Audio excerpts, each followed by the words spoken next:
ओम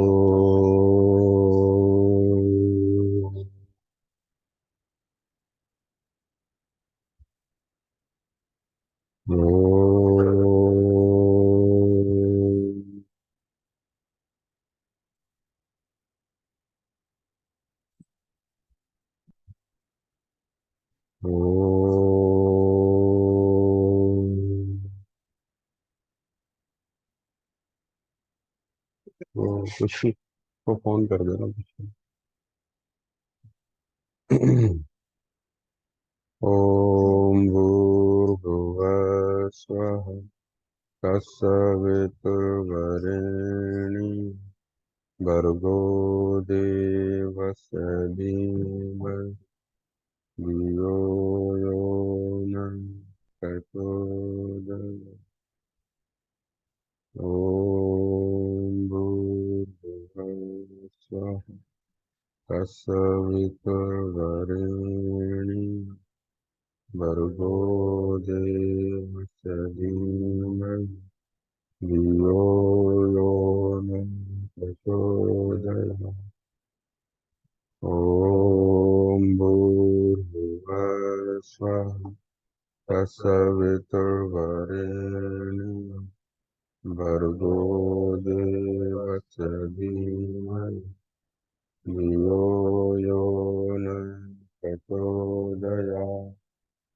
ॐ शान्ति शान्ति शान्ति। गुरुर्ब्रह्मा गुरुर्विष्णु गुरुर्देवो महेश्वरः। गुरुर्साक्षात् परब्रह्म तस्मै श्रीगुरवे नमः। तस्मै श्रीगुरवे। या देवी सर्वभूतेषु शक्तिरूपेण संस्थिता नमस्तस्यै नमस्तस्यै नमस्तस्यै नमो नमः। रघुपतिराघव राजा राम पतित पावन ताराम।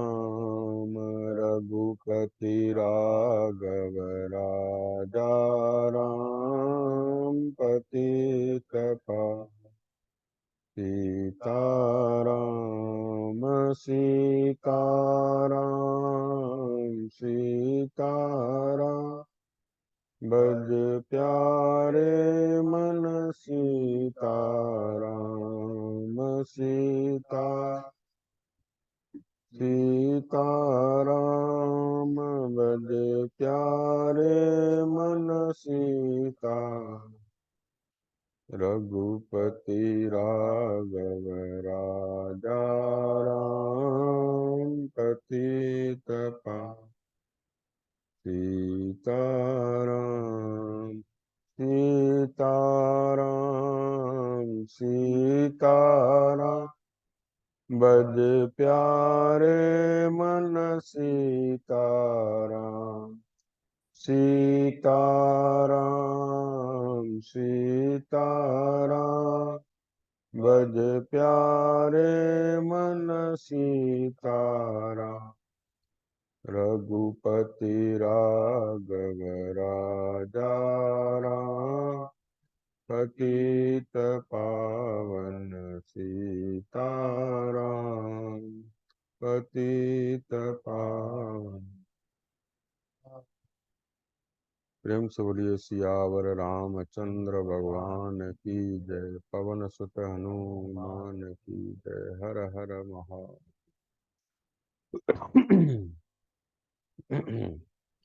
प्रभु कर सब दुख दूर हमारे। प्रभु कर सब दुख दूर हमारे। शरण पड़े हम दास तुम्हारे। शरण पड़े हम दास तुम्हारे। प्रभु कर सब दुख दूर हमारे। सच्चित आनंद रूप तुम्हारो, सच्चित आनंद रूप तुम्हारो, ब्रह्मानंद सदा मन धारे, ब्रह्मानंद सदा मन धारे, प्रभु कर सब दुख दूर हमारे। सकल व्यापक अंतर्यामी, सकल व्यापक अंतर्यामी, गावत सुर नर मुनिगण सारे, गावत सुर नर मुनिगण सारे, प्रभु कर सब दुख दूर हमारे।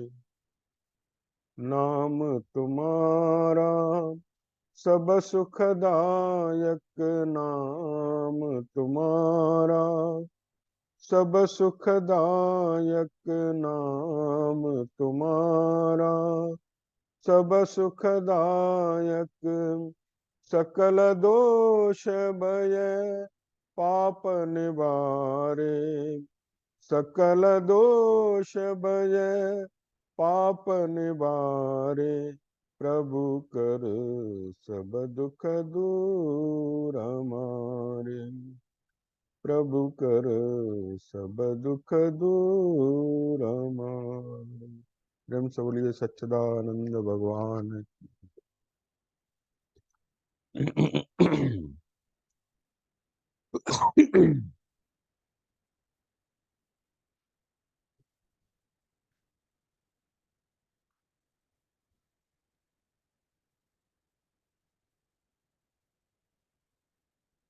हमने सुना था कि भरत भगवान श्री राम से मिलने आए हुए हैं और उन्होंने पिता की मृत्यु का समाचार दिया है पहले। तो वहाँ श्री राम भगवान ने अपने पिता को पिंडदान किया है। इंगुदी का फल लक्ष्मण जी लाए थे, उससे उनको पहले जलांजलि दी है, फिर पिंडदान दिया है। पिंडदान दिया है। तो उधर वशिष्ठ जी, अभी तो श्री राम भरत और इनमें वार्तालाप हो रहा था, इतने में वशिष्ठ जी माताओं को लेके आ जाते हैं। तो कौशल्या माता देखती हैं कि श्री राम अपने पिता को, जो कि चक्रवर्ती सम्राट रहे हैं, वो इंगुदी का फल उनको पिंडदान के रूप में दे रहे हैं। तो उनके मन को बड़ी पीड़ा होती है, कहती है कि मैं अपने, जो राम अपने पिता के लिए ये पिंडदान कर रहे हैं, मैं इसको अच्छा नहीं मानती, क्योंकि वो तो चक्रवर्ती सम्राट नाना प्रकार के भोग भोगे हैं। फिर आंसू बहाते हुए कहती हैं, जब बेटा ही तपस्वी बन गया तो फिर पिता को भी वही ग्रहण करना पड़ेगा, क्योंकि ये कहा जाता है कि जो जीव स्वयं खाता है मनुष्य, वही उसके पितर भी ग्रहण करते हैं। ऐसा ही श्री राम ने भी कहा था। तो वहां पर जो भी साधन उपलब्ध थे उनसे पिंडदान करते हैं। अब जो है वो रात अब भाइयों की रोते हुए बीतती है। काफी विलाप होता है। राम भगवान अपनी माताओं से मिलते हैं और अपने अयोध्या वासियों से, सभी से मिलते हैं।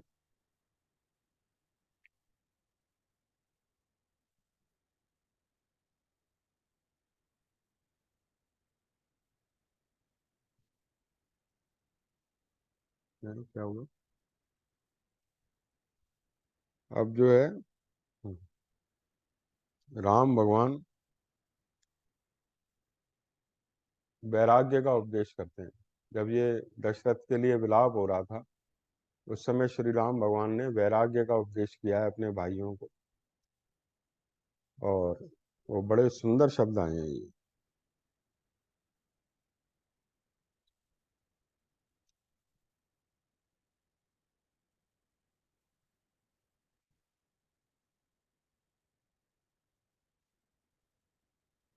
अपने स्वरदों से गिरकर बैठे हुए पुरुष सिंह श्री राम आदि भाइयों की वह रात्रि पिता की मृत्यु के दुख से शोक करते हुए बीती। सवेरा होने पर भरत आदि तीनों भाई स्वरदों के साथ ही मंदाकिनी के तट पर गए।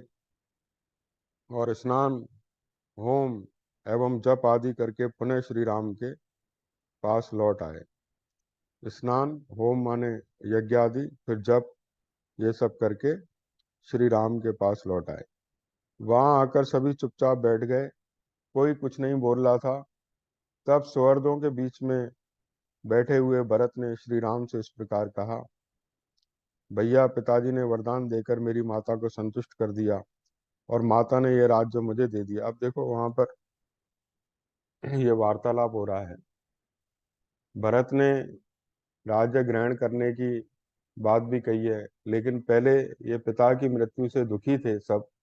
तो वहां श्री राम भगवान ने उनको वैराग्य का उपदेश दिया है कि ये जन्म मृत्यु कैसा स्वभाव है प्रकृति का, इसको कोई टाल नहीं सकता है। स्वामी राम सुखदास जी कहते थे कि बच्चा जब पैदा होता है तो कहाँ कितना बड़ा होगा, क्या बनेगा, नौकरी करेगा, बिजनेसमैन बनेगा, स्कूल पढ़ेगा, ये सब बातें अनिश्चित हैं। लेकिन एक बात निश्चित है कि जन्म लेने के साथ मृत्यु साथ लग गई है। मृत्यु एक अनिवार्य सत्य है, इसको कोई टाल नहीं सकता है। हम सबके शरीर भी जो है एक प्रारब्ध लेकर आए, एक निश्चित प्रारब्ध है। मृत्यु तो साथ है ही है। ये काल भगवान ने सबका समय निश्चित कर रखा है, उतने समय पे वापस ले लेते हैं। अब वो वहां पर राम भगवान जो है,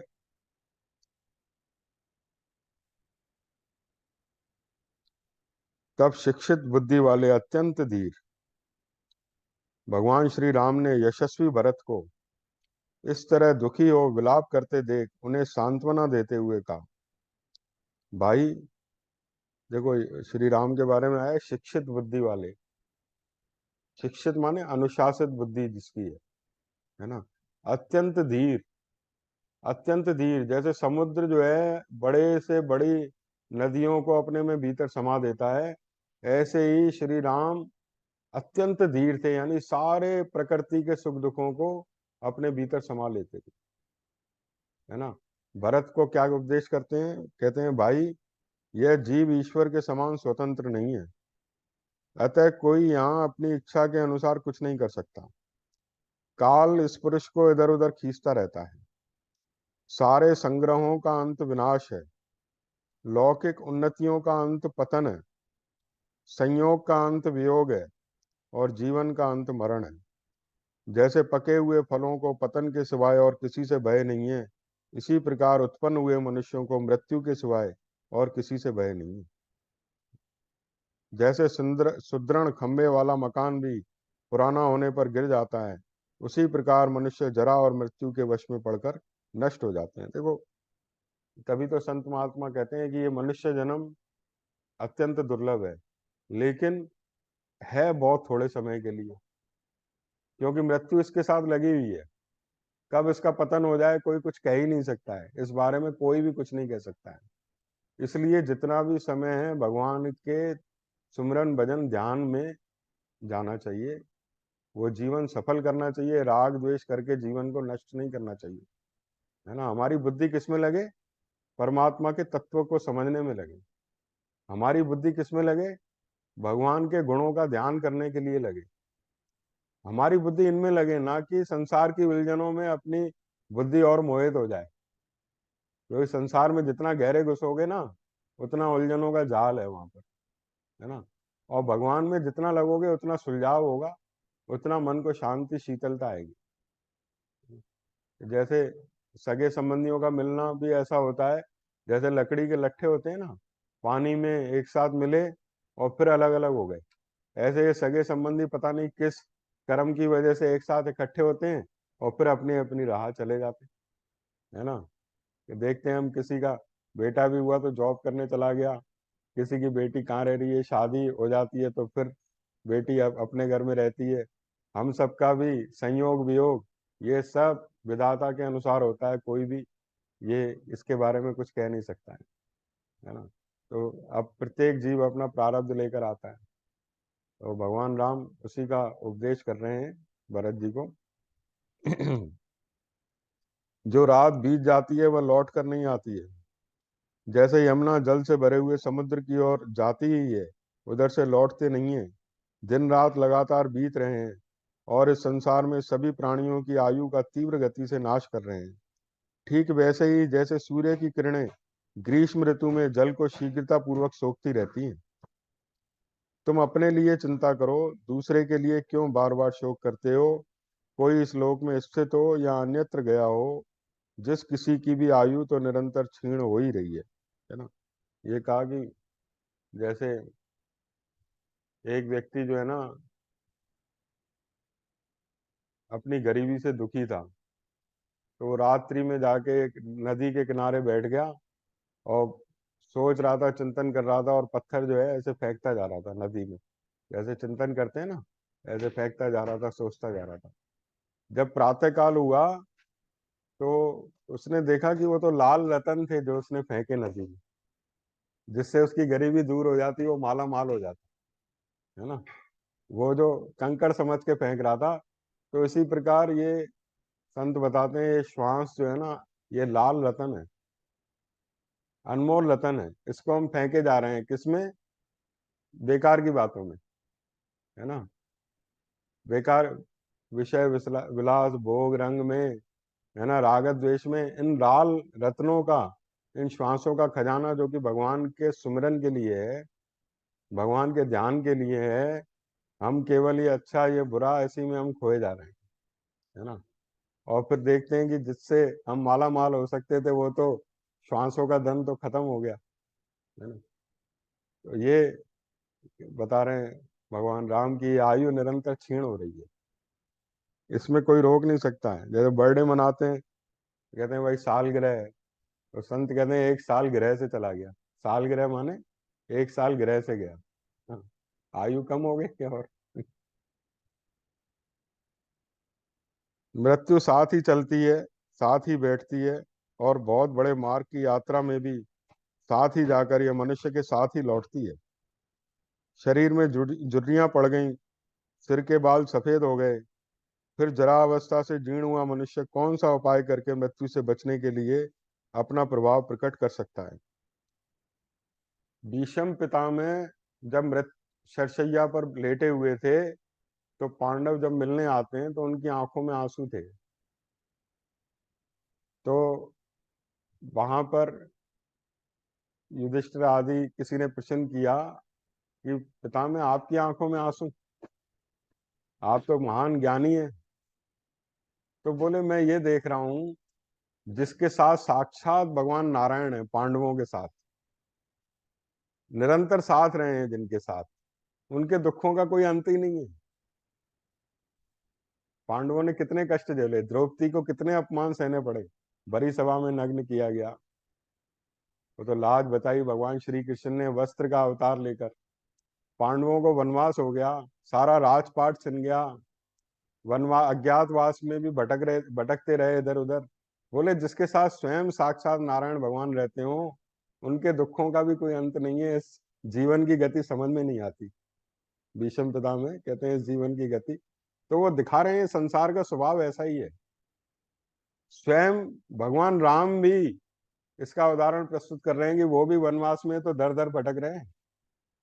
वो तो साक्षात नारायण के अवतार हैं, लेकिन वनवास में दर दर भटकना पड़ रहा है अपनी पत्नी को लेके, है ना। कोई श्राप संत का ले लिया सर पे, कोई कारण बन गया, भटकना पड़ रहा है ना। जो सीता राजा जनक की पुत्री, एक राजा की पुत्री, और किसकी पुत्रवधू, राजा दशरथ की जो चक्रवर्ती सम्राट हैं, और किसकी पत्नी, जो साक्षात नारायण है, वो वनवास में नंगे पांव घूम रही है। आप सोचो, हम कहें कि कितना बड़ा नसीब, कितने बड़े घर में वो वनवास में नंगे पांव अपने पति के पीछे घूम रही है। ये दुनिया का खेल ऐसा ही है। ये संसार, इसलिए भगवान ने गीता में कहा, ये दुखालय अशाश्वतम, दुखों से भरा हुआ और अशाश्वत माने स्थिर नहीं है, सपने के मेले के समान अस्थिर है। इसलिए जीव को अपने लक्ष्य की याद रखनी चाहिए। मुझे मनुष्य जन्म मिला है भगवत प्राप्ति के लिए, मैं इसको व्यर्थ की बातों में नहीं गंवाऊंगा, है ना। भगवत प्राप्ति के लिए ये तन मिला है ना। और भी उपदेश करते हैं। लोग सूर्योदय होने पर प्रसन्न होते हैं, सूर्यास्त होने पर खुश होते हैं, किंतु यह नहीं जानते कि प्रतिदिन अपने जीवन का नाश हो रहा है। किसी ऋतु का प्रारंभ देखकर मानो वह नई नई आई हो, ऐसा समझकर लोग हर्ष से खिल उठते हैं, परंतु यह नहीं जानते कि इन ऋतुओं के परिवर्तन से प्राणियों के प्राणों का क्रमशः क्षय हो रहा है। जैसे महासागर में बहते हुए दो काठ कभी एक दूसरे से मिल जाते हैं और कुछ काल के बाद अलग हो जाते हैं, उसी प्रकार स्त्री, पुत्र, कुटुंब और धन भी मिलकर बिछड़ जाते हैं, क्योंकि इनका वियोग अविसंभावी है। इस संसार में कोई भी प्राणी यथा समय प्राप्त होने वाले जन्म मरण का उल्लंघन नहीं कर सकता है। तो जन्म मरण का उल्लंघन कौन कर पाया है? कोई नहीं कर सकता है ना। कितने जो हिरण्या कश्यप थे, कितने इन्होंने युक्तियां लड़ा ली कि अब भीतर न मरूं, बाहर न मरूं, दिन में न मरूं, रात में न मरूं, अस्त्र से न मरूं, शस्त्र से न मरूं, मनुष्य से न मरूं, जानवर से न मरूं, है ना, बाहर न मरूं, भीतर न मरूं। कितनी जिसकी बुद्धि चल सकती थी सब चला ली, लेकिन फिर भी नरसिंह भगवान आए, है ना। और शेर का मुंह, ना मनुष्य है, ना जानवर, और इंसान का शरीर, है ना। न दिन न रात, अस्त्र शस्त्र थे नहीं, नाखूनों से उसका पेट, तो भक्त का उसने तिरस्कार किया था। तो इंसान जन्म मरण का कोई उल्लंघन कर ही नहीं सकता है ना। कितनी बुद्धि लड़ा ले, ये जन्म मरण तो प्रकृति का स्वभाव है, अनंत काल से चला आ रहा है, अनादि काल से चला आ रहा है, और अनंत काल तक ये चलता ही रहेगा। बस उस समय कैसे हमें अपने मन में समता रखनी है, ये सत्संग से यही धीरज आता है। कैसे मन में समता रखनी है, वर्तमान समय में जो हमें कर्तव्य मिला है उसका हमें भगवान की आज्ञा समझ के पालन करना है। पहले हमें वो कर्तव्य था, अब हमें ये कर्तव्य है, तो भगवान की जैसी आज्ञा उसको समझ के स्वीकार करना है ना। जितने दिन हमें उसने ड्यूटी दी, 15 दिन संभालने की ड्यूटी दी, संभाला। अब वर्तमान कहता है कि अब तुम ये कार्य करो, तो उसकी आज्ञा समझ के कि प्रभु तेरी इच्छा पूर्ण हो। अपने को दोष रहित बनाते हुए सच्चाई से अपना जीवन यापन करें, किसी के प्रति दुर्भावना न रखें, प्रेम से सच्चाई से अपना जीवन बिताएं, है ना। तो जीवन बहुत हल्का सहज हो जाएगा। अपने को बहुत ज्यादा मन पे भारीपन लाके अपने जीवन को ऐसा नहीं बनाना, असहज नहीं बनाना चाहिए, है ना। सहजता से अपना, सरलता से जीवन व्यतीत करना चाहिए। जैसे आगे जाते हुए यात्रियों अथवा व्यापारियों के समुदाय से रास्ते में खड़ा हुआ पथिक यूं कहे कि मैं भी आप लोगों के पीछे पीछे आऊंगा, और तदनुसार वह उनके पीछे पीछे जाए, उसी प्रकार हमारे पूर्वज पिता पितामह आदि जिस मार्ग से गए हैं, जिस पर जाना अनिवार्य है तथा जिससे बचने का कोई उपाय नहीं है, उसी मार्ग पर स्थित हुआ मनुष्य किसी और के लिए शोक कैसे करे? जो हमारे पूर्वज पिता पितामह सब चले गए ना, है ना, दादा दादी, इनके आज चित्री शेष है। तो ये क्रम है। ये तो जैसे नदियों का प्रवाह पीछे नहीं लौटता, उसी प्रकार दिन दिन ढलती हुई अवस्था फिर नहीं लौटती है, उसका क्रमशः नाश हो रहा है। यह सोचकर आत्मा को कल्याण के साधनभूत धर्म में लगाए, क्योंकि सभी लोग अपना कल्याण चाहते हैं। तात हमारे पिता धर्मात्मा थे, उन्होंने पर्याप्त दक्षिणाएं देकर प्राय सभी परम शुभ कारक यज्ञों का अनुष्ठान किया था। उनके सारे पाप धुल गए थे, अतः वे महाराज स्वर्ग लोक में गए हैं। और वो कहते हैं पिता के लिए शोक मत करो, क्योंकि शोक पापी के लिए किया जाता है, क्योंकि उसकी दुर्गति होगी, क्या क्या कष्ट भोगेगा यमलोक में। धर्मात्मा के लिए शोक नहीं किया जाता है, क्योंकि उसने तो अपने कर्मों से सदगति पा ली, वो तो भगवान के सिंहासन पर बैठेगा। तो बोले पिता के लिए शोक मत करो, वो धर्मात्मा थे, उन्होंने अनेक प्रकार के यज्ञों का अनुष्ठान किया था, धर्म पे चले थे। शोक पापी के लिए किया जाता है कि भाई क्या इसकी दुर्गति होगी, किस योनि में जाएगा ये, है ना। धर्मात्मा के लिए, ज्ञानी के लिए शोक नहीं किया जाता है, वो तो अपने कर्मों से मुक्त हो गया, भगवान के सिंहासन पर बैठे। तो बोले तुम अपने पिता के लिए शोक मत करो। वे भरण पोषण के योग्य परिजनों का भरण करते थे, प्रजाजनों का भली भांति पालन करते थे, और प्रजाजनों से धर्म के अनुसार कर आदि के रूप में धन लेते थे। इन सब कारणों से हमारे पिता उत्तम स्वर्ग लोक में पधारे हैं।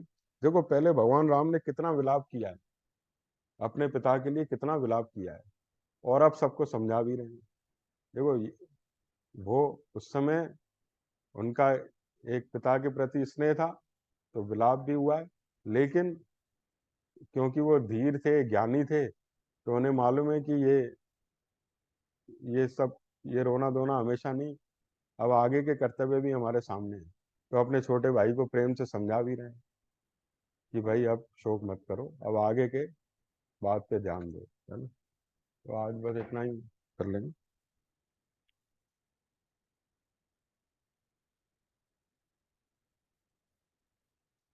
तात अन्य राजाओं की अपेक्षा उत्तम आयु और श्रेष्ठ भोगों को पाकर हमारे पिता सदा सत्पुरुषों के द्वारा सम्मानित हुए हैं। अतः स्वर्गवासी हो जाने पर भी वे शोक करने योग्य नहीं है, है ना। इस प्रकार उन्होंने सबकी बात, सबने भगवान राम के वचनों को सुना और अपने मन को शांत किया। अब भरत जो है, अगले सप्ताह हम सुनेंगे कि वो अपने बड़े भाई से राज्य ग्रहण करने के लिए प्रार्थना करते हैं। श्री राम जय जय राम। श्री राम जय जय। श्री राम जय जय राम। श्री राम जय जय। श्री राम जय जय राम। श्री राम जय राम। श्री राम जय राम। श्री राम जय राम।